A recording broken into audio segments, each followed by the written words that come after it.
मेरे माँ बाप हैं, मेरे भाई बहन है, मैं सबसे बड़ी बेटी हूँ घर की, मेरे प्रति मतलब लोग सब इंतजार कर रहे हैं मेरे घर में। अरे आप बहुत घटिया हो, बहुत घटिया औरत हो आप, बहुत ही गिरी हुई औरत हो यार। चैनल पे तो आप इतने अच्छे से लोगों की मदद कर रही हो, जागरूक करने वाले वीडियोस बना रही हो। हाँ, और अभी जब बैकअप लेकर आया जिसको मैंने बोला कि आप अकेले हैंडल करो और एकदम बिल्कुल जैसी फीस मैं दूं उसी फीस में करो, चाहे आपकी स्थिति हो या नहीं हो, चाहे आपका नुकसान हो। अगर आप नहीं कर रही हो, आप बहुत घटिया औरत हो, गिरी हुई औरत हो। नमस्कार दोस्तों, मैं साक्षी गुप्ता। आज मैं एक ऐसे टॉपिक पर बात करने जा रही हूँ जो कि अभी तक मैंने चैनल पर नहीं की थी, लेकिन अब बहुत ज़रूरी है बात करना। देखिए, मैंने अब तक सीनियर जो कि करप्टेड हैं, जो करप्टेड सीनियर एडवोकेट हैं, उनके बारे में बात की है। लेकिन देश में कितना भी आप बोल दो कि बड़ी मात्रा में सीनियर करप्टेड एडवोकेट्स हैं, लेकिन द थिंग इज़ दैट कि कुछ ऐसे सीनियर वकील आज भी इस देश में हैं, इस बात से हम मुँह नहीं मोड़ सकते कि कुछ ऐसे सीनियर वकील भी हैं, जो कि बहुत कोशिश की है अपनी ज़िंदगी के शुरुआती दिनों में कि वो करप्टेड होकर काम ना करें, वो साफ-सुथरे तरीके से काम करें। और कुछ तो ऐसे हैं जो आज तक बहुत ही साफ-सुथरे तरीके से काम कर रहे हैं। चाहे उसके लिए उनको अपनी पूरी ज़िंदगी दाँव पर लगानी पड़ी हो। उन्होंने बहुत साफ-सुथरे तरीके से काम किया है। आज तक वो गरीबी वाली ज़िंदगी जी रहे हैं। आज भी वो लंगड़ाते हुए कैसे भी अपने बुढ़ापे में भी कोर्ट में जाते हैं, वहाँ पर साफ-सुथरे तरीके से काम करते हैं। बहुत सारे आपने कोर्ट में देखे होंगे गरीब वकील जो कि साफ-सुथरे हैं, बहुत अच्छे हैं, लेकिन अपने घर की तकलीफ, अपने घर की परेशानी जो है, उसमें भी उलझे रहते हैं क्योंकि भाई उन्होंने कभी करप्शन के थ्रू मोटा पैसा नहीं कमाया ना। और साफ-सुथरे इंसान जो होते हैं ना, जो साफ-सुथरे तरीके से चलते हैं, वो पैसों के लिए बहुत ही आप देखना बहुत रेयर चांसेस होते हैं कि वो अच्छी-खासी स्थिति में हों पैसों के मामले में, नहीं तो वो सफ़र करते ही हैं। आप मानो इस चीज़ को। अब आप रतन टाटा को ही ले लो, मुझे तो लगता है रतन टाटा के पास अगर बैक सपोर्ट नहीं होता, उनके जो पूर्वज थे, उनकी कंपनी वगैरह या पैसे वगैरह नहीं होते, तो उनकी भी स्थिति इतनी अच्छी नहीं होती। आज वो देश के लिए जितना कर गए हैं, दुनिया के लिए जितना करके गए हैं फाइनेंशियल लेवल पर, जितना अच्छा उन्होंने किया है डोनेशन वगैरह, वो नहीं कर पाते, अगर उनके पास पीछे से एक फैमिली सपोर्ट, बैक सपोर्ट नहीं होता तो, राइट? वो अपनी ही परेशानियों में उलझ जाते या छोटे लेवल पर ही वो कुछ कर पाते। तो ये तो इस बात से मुँह नहीं मोड़ा जा सकता कि पैसों की कमी जो है, वो एक अच्छे इंसान को बहुत ज़्यादा मुसीबत में डाल देती है और वो चाह कर भी लोगों के लिए वो काम नहीं कर पाता है। तो मैं आज आप लोगों को अपना एक एक्सपीरियंस बताना चाहती हूँ। ये चीज़ मुझे तब एहसास हुआ जब मेरे पास लगातार क्लाइंट्स आते रहते हैं और वो अपना-अपना परेशानी बता रहे होते हैं। तो ये बात मैं किस चीज़ से कह रही हूँ, जब मुझे खुद ये इस चीज़ का एहसास हुआ। पता है, मैं अभी बहुत दिनों से करीबन 4-5 महीनों से मैंने लीगल एडवाइज़िंग भी चालू कर दी है ईमेल के माध्यम से। तो मेरे पास कोई भी लीगल एडवाइज़िंग के लिए आता है, मैं बिल्कुल वेलकम करती हूँ उनको और मैं उनको नंबर वगैरह जो है वो फॉरवर्ड करती हूँ एक फीस डिटेल्स के अंदर। मैं डायरेक्टली फॉरवर्ड नहीं करती। क्यों नहीं करती हूँ? क्योंकि मेरे पास जो क्लाइंट्स आ रहे हैं, वो यूट्यूब से आ रहे हैं। यूट्यूब से जो डायरेक्टली क्लाइंट्स आ रहे हैं, उसको फटाफट अपना नंबर बाँट देना, ये एक बहुत खतरनाक चीज़ है। ठीक है? क्योंकि यूट्यूब में किस तरह के लोग आपको देख रहे हैं, कौन देख रहा है, तो एक बाउंड्री क्रिएट करना बहुत ज़रूरी है और दूसरा एक बाउंड्री जब आप क्रिएट नहीं करते हो, तो लोग आपका बहुत ज़्यादा समय ले लेते हैं। ठीक है? और आप उसी चीज़ में एंगेज्ड हो जाते हो। मैंने किया था एक बार फ्री में अपना नंबर बाँटना शुरू किया था और इतना ज़्यादा इमोशनल ब्लैकमेल होकर मैं काम करने लग गई थी कि मैं पूरा सुबह से लेके शाम तक कॉल पे ही लगी रहती थी। ना मुझे खाने का होश, ना मुझे चैनल के प्रति अपनी लायबिलिटीज़ का होश, किसी भी चीज़ का होश नहीं रहता था। तो दैट्स व्हाई मुझे कुछ समझदार लोगों ने, बुजुर्ग लोगों ने मुझे सलाह दी कि साक्षी एक फीस लगाओ ताकि गंभीर लोग जो जेन्युइनली सीरियस हैं, वही आपको कॉल करें। तो फीस मैं अभी आपको साइड में दिखा दे रही हूँ इस स्क्रीन के बाद कि पूरी की पूरी आप फीस लिस्ट देख लो, कितनी ज़्यादा मिनिमम है, मैंने कोई बहुत ज़्यादा फीस लिस्ट वगैरह जारी नहीं की है। उस फीस लिस्ट में भी लोगों का ये एक्सपेक्टेशन रहता है कि मैं फ्री ऑफ कॉस्ट उनको अपना नंबर दे दूँ, ईमेल में उनको फ्री लीगल गाइडेंस दे दूँ, लगी रहूँ उनके साथ फ्री ऑफ कॉस्ट। उनको कोई मतलब नहीं है आप कितनी गरीब फैमिली से बिलॉन्ग करते हो, आपकी आर्थिक स्थिति क्या है, कैसी स्थिति में हो, उनको कोई मतलब नहीं है। उनको सिर्फ एक चीज़ से मतलब है कि मेरा काम कर दो, बस। मुझे आपकी परेशानी से कोई मतलब नहीं है। और ये सब चीज़ देखकर ना मेरा मन चिढ़ जाता है। मुझे ऐसा लगता है why I am that much good and honest advocate? Why? क्यों मैं इतनी अच्छी? तो ये फ्रस्ट्रेशन मैं समझ सकती हूँ कि बहुत सारे सीनियर एडवोकेट्स को भी आती होंगी, जब उनके पास ऐसे ज़बरदस्त क्लाइंट्स आते हैं, जिनको सिर्फ़ अपना तकलीफ़, अपना फ़ायदा, अपना न्याय-अन्याय सिर्फ़ अपने से मतलब है, उसको कोई मतलब नहीं है कि वकील के भी अपने परिवार हैं, बाल-बच्चे हैं, उसका भी अपना खर्चा है, जिसको कोई लेना-देना नहीं है। जिसको सिर्फ़ एक चीज़ से मतलब है, आप मेरा काम फ्री ऑफ कॉस्ट कर रहे हो या आप मेरा 40,000 का काम ₹400 में कर रहे हो, वो बोलेगा कि नहीं मैं नहीं कर पाऊँगा, मेरे बच्चे कैसे करेंगे? मेरे बच्चों का कैसे होगा? नहीं मैं भी नहीं कर पाऊँगी क्योंकि मेरे माँ-बाप हैं, मेरे भाई-बहन हैं, मैं सबसे बड़ी बेटी हूँ घर की, मेरे प्रति मतलब लोग सब इंतज़ार कर रहे हैं मेरे घर में। अरे आप बहुत घटिया हो, बहुत घटिया औरत हो आप, बहुत ही गिरी हुई औरत हो यार। चैनल पे तो आप इतने अच्छे से लोगों की मदद कर रही हो, जागरूक करने वाले वीडियोज़ बना रही हो, हाँ? और अभी जब मैं एक मैटर लेकर आया जिसको मैंने बोला कि आप अकेले हैंडल करो और एकदम बिल्कुल जैसी फीस मैं दूँ, उसी फीस में करो। चाहे आपकी स्थिति हो या नहीं हो, चाहे आपका नुकसान हो, अगर आप नहीं कर रही हो, आप बहुत घटिया औरत हो, गिरी हुई औरत हो। शर्म नाम की 1% भी चीज़ है। ये वही औरत होगी जो पंडित को पता है ₹1000 देकर आई होंगी कि भगवान से मेरे लिए दुआ करना।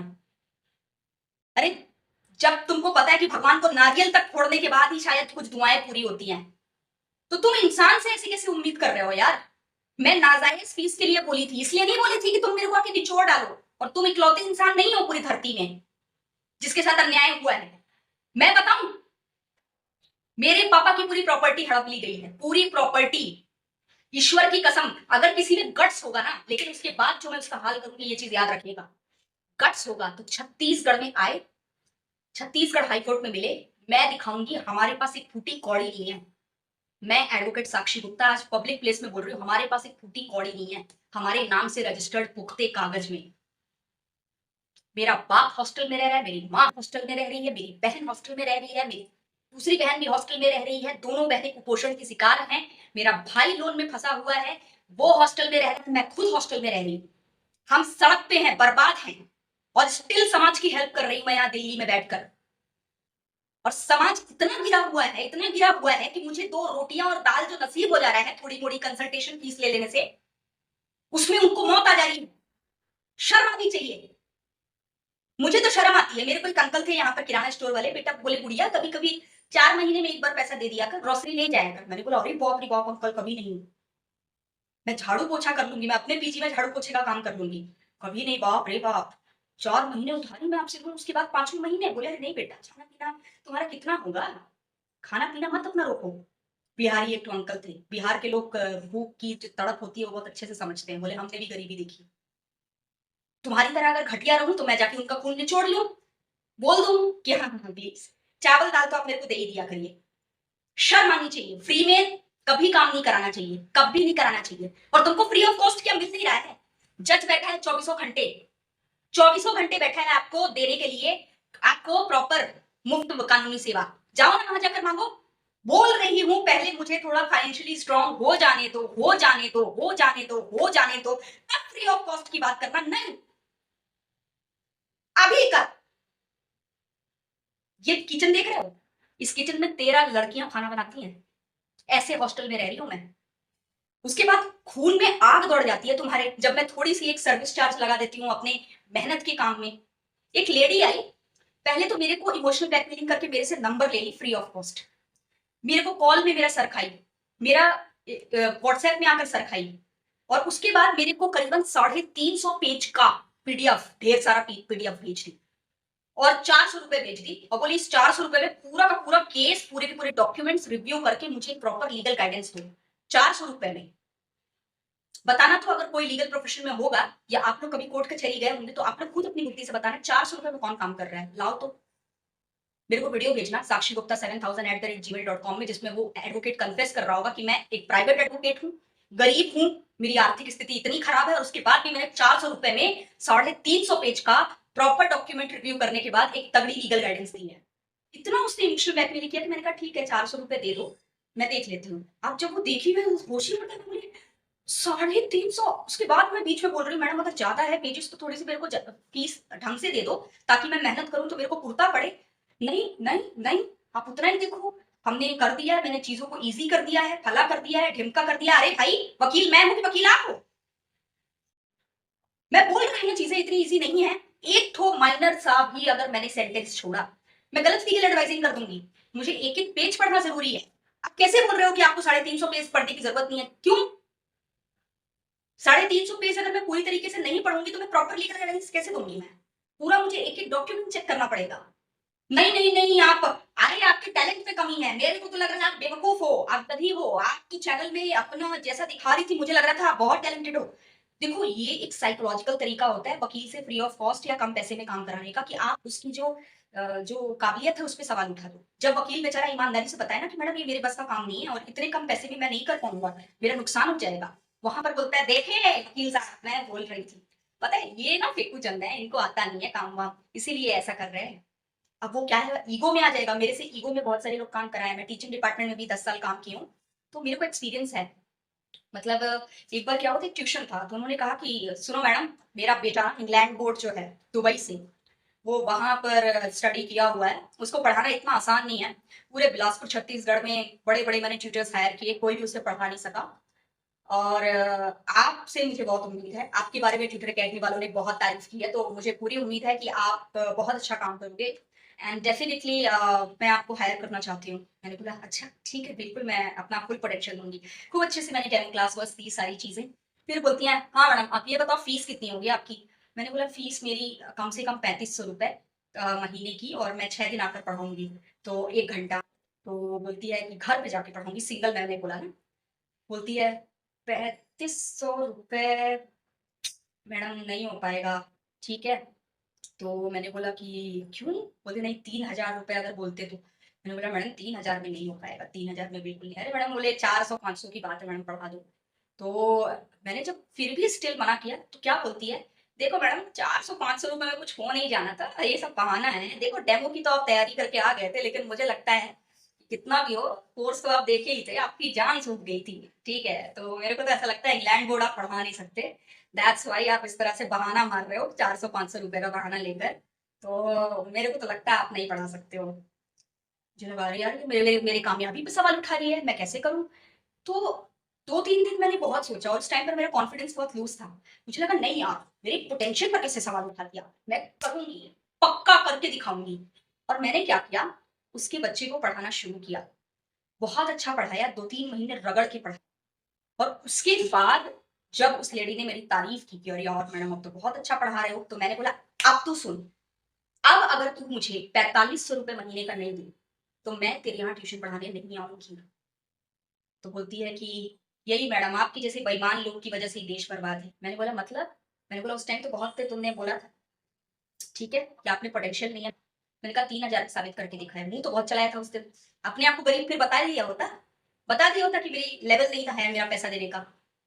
मेरे को क्यों गिराया? और अब क्या बोल रहे हो कि आप गरीबों के बारे में सोचते नहीं हो और आप ऐसे हो। मैंने बोला अब तो 4500 में ही मुझे हायर कर पाओगे, देख लो। पूरा 7 महीने पूरे ईगो में रही। 8वें महीने कॉल किया और उसने बोला I want to hire you. मैंने बोला कितने रुपए? सेम। मैंने बोला ओके फाइन। ऐसे लोग होते, ऐसे-ऐसे लोग मिलते तो हर कोई साक्षी गुप्ता नहीं होता कि हर हाल में फिर भी ईमानदार बने रहे। लोग फिर ना साइको हो जाते हैं और फिर उसी तरीके से काम करते हैं। तो देश में 3 तरह के सीनियर्स हैं। एक सीनियर जो वाक़ई में करप्टेड माइंडसेट के होकर ही पैदा हुए थे। एक वो सीनियर हैं जो कि करप्टेड बनाए गए हैं। इतनी घटिया-घटिया लेवल के क्लाइंट्स उन्होंने देखे हैं कि वो खुद करप्टेड बन गए। और एक वो एडवोकेट है जो मेरी तरह करप्शन का हाथ कभी नहीं थामा, चाहे कितना भी क्लाइंट्स ने आकर उसका मनोबल तोड़ा, कभी भी उसने करप्शन का हाथ नहीं थामा। और आज जैसे मैं 30 की उम्र तक पूरी तरीके से बर्बाद खड़ी हूँ, उसी तरीके से वो भी 60, 70, 80 की उम्र तक भी बर्बाद खड़ा रहता है, गरीबी की आग में जलता रहता है और करप्शन का हाथ कभी नहीं थामता। और मेरे को भी अपना भविष्य ऐसा ही दिख रहा है कि मैं 80 साल तक इसी तरह गरीबी की आग में जलती रहूँगी, क्योंकि मैंने करप्शन का हाथ ना थामने का फैसला किया है और क्लाइंट्स को सपोर्ट से कोई मतलब है नहीं। खैर, फिर भी मुझे पूरा विश्वास है, मेरे सपोर्टर्स जो हैं, सपोर्टर्स की मात्रा में अगर आपको बता दी ना, मतलब इतने सीवियर लेवल पे सपोर्टर्स हैं, आपको पता है। लिटरली बता रही हूँ, जो मैंने क्रेज़ देखा है ना, इतने बड़े-बड़े ईमेल्स आते हैं, उससे मुझे ये तो लगता है कि शायद ये जो एक रहा है कि भाई अगर आप साफ-सुथरे तरीके से कोर्ट में काम कर रहे हो, तो आप नहीं कर सकते, ये मैं ब्रेक कर लूँगी। लेकिन पता है मेरी मेंटल हेल्थ खराब कर रहे हैं ये लोग, बहुत बुरे तरीके से मेरी मेंटल हेल्थ खराब कर रहे हैं, मुझे आधा पागल बना देते हैं। मुझे मेरी ही अच्छाई पर शक करने के लिए मजबूर कर देते हैं। इतना ऊट-पटांग मुझे बोलते हैं कि मैं क्या बताऊँ। तो ऐसी कंडीशन में बस यही कहूँगी कि मेरी हिम्मत के लिए प्रेयर करते रहिए आप लोग और मेरे जितने भी सपोर्टर्स हैं, वो मुझ पर विश्वास अपना बनाए रखिए। मेरे लिए बहुत मुश्किल है ये सब चीज़ें फेस करना। और एक चीज़ और मैं कहूँगी कि बहुत सारे देश में अच्छे सीनियर्स हैं, जो कि बेचारे अंत तक कोशिश कर रहे हैं कि वो करप्शन का हाथ ना थामे, लेकिन उनका मनोबल तोड़ने के लिए कुछ ऐसे क्लाइंट्स आ रही हैं जो विक्टिम तो हैं, लेकिन वो सिर्फ अपने बारे में सोचते हैं, सामने वाले के बारे में नहीं सोचते हैं। और उनके इसी स्वार्थी व्यवहार के कारण वो जो एक नॉन करप्टेड वकील है, वो सफ़र करता है। वो पूरी ज़िंदगी गरीबी की आग में जलता है। वो पूरी ज़िंदगी इमोशनल ब्लैकमेल होकर काम करता है। और इसीलिए मैंने यूट्यूब चैनल बनाया है, ताकि अगर क्लाइंट से मुझे सपोर्ट ना मिले, तो मेरे को यूट्यूब इतने पैसे भिजवाते रहे कि मेरे को अपने खाने और दाने के बारे में ना सोचना पड़े। लोग बोलते हैं कि आप यूट्यूब में क्यों टाइम इन्वेस्ट कर रहे हो? इसीलिए कर रही हूँ, ताकि मैं कोर्ट में साफ-सुथरे तरीके से काम भी करती रहूँ और मेरे अपने खर्चे यूट्यूब अरेंज कर देते रहे। मेरे वीडियोज़ पर जो ऐड है, एडवर्टाइज़मेंट है, वो चला-चला कर। मैं अपना एक बैकअप यूट्यूब के थ्रू निकाल कर और हर हाल में non corrupted work legal sector में करना चाहती हूँ। That's why I am doing these things. हाँ, बहुत सारे ऐसे एडवोकेट्स भी हैं, जो बिना यूट्यूब चैनल बनाए भी नॉन करप्टेड एडवोकेट्स वाली डिग्निटी मेंटेन करके रखे हुए हैं। लेकिन ऐसे नहीं रखे हैं, उनको कितना भी हो फैमिली सपोर्ट होगा, कुछ तो उनके बाप-दादा उनको देकर गए होंगे या फिर कोई ना कोई उनके पास एक बैकअप ऑप्शन होगा ज़रूर। मेरे पास कोई बैकअप ऑप्शन नहीं है, that's why I have made YouTube channel. और अगर यूट्यूब चैनल बनाया ही नहीं होता, मैं जागरूक कैसे करती लोगों को? तो यूट्यूब चैनल अपने आप में एक इम्पोर्टेंट भी है। ट्रूली लीगल चैनल को बनाना इम्पोर्टेंट भी था, साथ ही साथ मेरा भी भला हो जा रहा है उसके थ्रू, क्योंकि यूट्यूब से जो पैसे अगर आएँगे इन फ्यूचर, तो मेरी कुछ स्टेबिलिटी मिलेगी और मैं नॉन करप्टेड तरीके से, बहुत साफ-सुथरे तरीके से कोर्ट में काम कर पाऊँगी और आगे बढ़ पाऊँगी, आप लोगों का भला कर पाऊँगी। तो this was the thing, this was just experience of mine which I wanted to share with you. बहुत घटिया-घटिया क्लाइंट्स आते हैं। इस तरह की घटिया स्तर के क्लाइंट से जूनियर एडवोकेट्स दूर रहें। सीनियर एडवोकेट्स को भी अपने बचाएँ, जो कि अच्छे हैं बेचारे, साफ-सुथरे तरीके से काम करते हैं। मैंने खुद अपने सीनियर एडवोकेट को उस क्लाइंट की वजह से फँसा दिया। मैंने उनका नंबर फॉरवर्ड कर दिया। उन्होंने मुझे एक ही सलाह दी, "साक्षी मैडम, आपसे मेरा रिक्वेस्ट है, खुद भी इतना इमोशनल ब्लैकमेल होकर इमोशनल फूल बनना बंद कर दीजिए। थोड़ा-सा सेंसिबिलिटी का भी यूज़ करिए और मुझे भी फँसाना बंद कर दीजिए। ये साइको और सिक लोग होते हैं जिनको सिर्फ़ अपने आप से मतलब होता है। उनके साथ अगर गलत हो गया है, इसका मतलब ये नहीं कि श्री रामचंद्र हो गए या ये भगवान हो गए, ठीक है?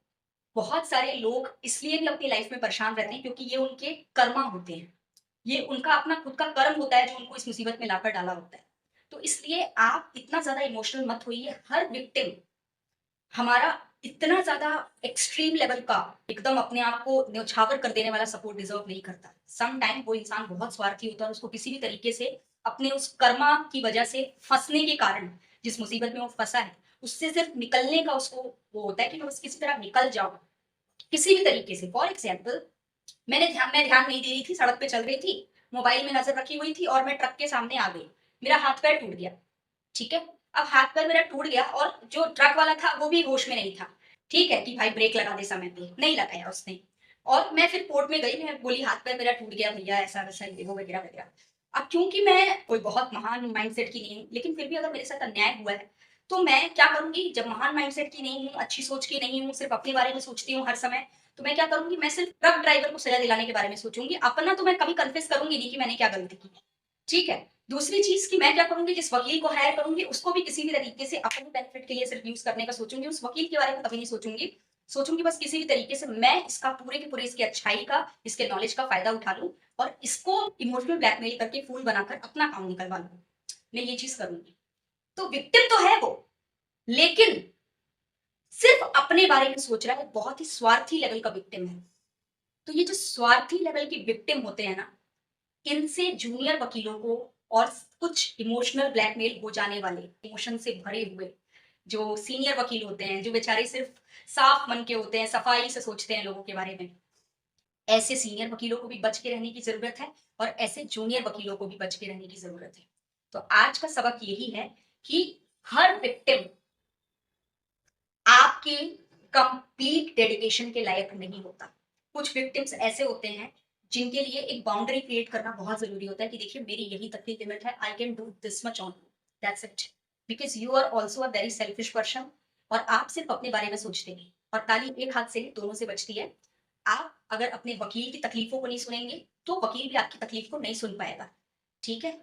रही बात पैसा कमाने की, हम यहाँ पर लीगल नॉलेज देकर भी यूट्यूब से पैसे कमा सकते हैं। तो इसलिए अगर आप ये सोच रहे हैं कि आप हमें पैसे देकर पूरे तरीके से आप हमें अपने लिए डेडिकेट कर लेंगे तो नहीं। एक इंसानियत नाम की भी चीज़ होती है, वकील के साथ भी आपका एक अच्छा ढंग का इमोशनल बॉन्ड होना चाहिए। आप राक्षस की तरह व्यवहार नहीं कर सकते। और ये क्लाइंट तो ऐसी थी कि ये ना पैसों से कुछ ख़ास करना चाह रही थी। ये 4,000 का काम 400 में कराना चाह रही थी। और दूसरी चीज़ 4,000 जायज़ है, एक बेसिक नीचे लेवल का है उस काम के लिए। 4,000 तो बनता है ना, कहाँ लोग इतना बड़ा-बड़ा डॉक्यूमेंट रिव्यू और पूरी लीगल एडवाइसिंग का कितना अमाउंट लेते हैं, आप लोग को पता होगा फीस। इतना पूरा सीवियर लेवल का, वो सीरियस लेवल का लीगल एडवाइजिंग माँग रही है और साथ ही साथ वो क्रॉस वेरिफिकेशन चाह रही थी, जो उसका एक्सपर्ट एडवोकेट काम कर रहा था, उसकी क्रॉस वेरिफिकेशन भी चाह रही थी मुझसे, उसी 400 रुपए में। तो इमोशनल ब्लैकमेल नहीं होना, आपको एक बाउंड्री क्रिएट करनी है कि नहीं कर सकता मैं। बाकी आपके जैसे बहुत आएँगे और मुझे घटिया बोलेंगे and I don't care at all.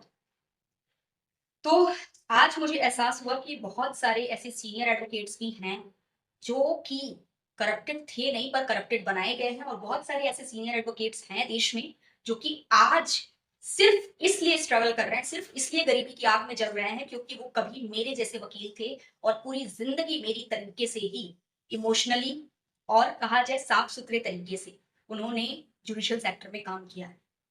बहुत सारे जजेस को मरवा दिया जाता है, आपको पता है? बहुत सारे जस्टिसेस को मरवा दिया जाता है, सिर्फ़ इसलिए क्योंकि वो साफ-सुथरे तरीके से काम कर रहे थे। हम ऐसे लोगों के बारे में तो बात नहीं कर रहे हैं, हमको सबके बारे में बात करनी है। और आज मैं फर्स्ट टाइम ऐसे एडवोकेट्स के बारे में और ऐसे जजेस के बारे में भी बात कर रही हूँ, क्योंकि मैंने पर्सनली इस चीज़ को एक्सपीरियंस किया कि कितना प्रेशर बनाते हैं ये क्लाइंट्स। कुछ घटिया क्लाइंट्स बहुत प्रेशर बनाते हैं अच्छे वकीलों और अच्छे जजेस पर, और बहुत गलत तरीके से वो लोग करते हैं, सिर्फ़ अपने बारे में सोच रहे होते हैं, दैट्स इट। धन्यवाद दोस्तों, आज के लिए बस इतना ही। आपके व्यू पॉइंट क्या हैं? आप ज़रूर बताइएगा कमेंट सेक्शन में, और वीडियो को लाइक कर दीजिएगा, और अगर आपको ये वीडियो शेयर करने लायक लगे तो शेयर भी कर दीजिएगा, और साथ ही साथ चैनल को सब्सक्राइब करके ज़रूर चलिएगा। धन्यवाद।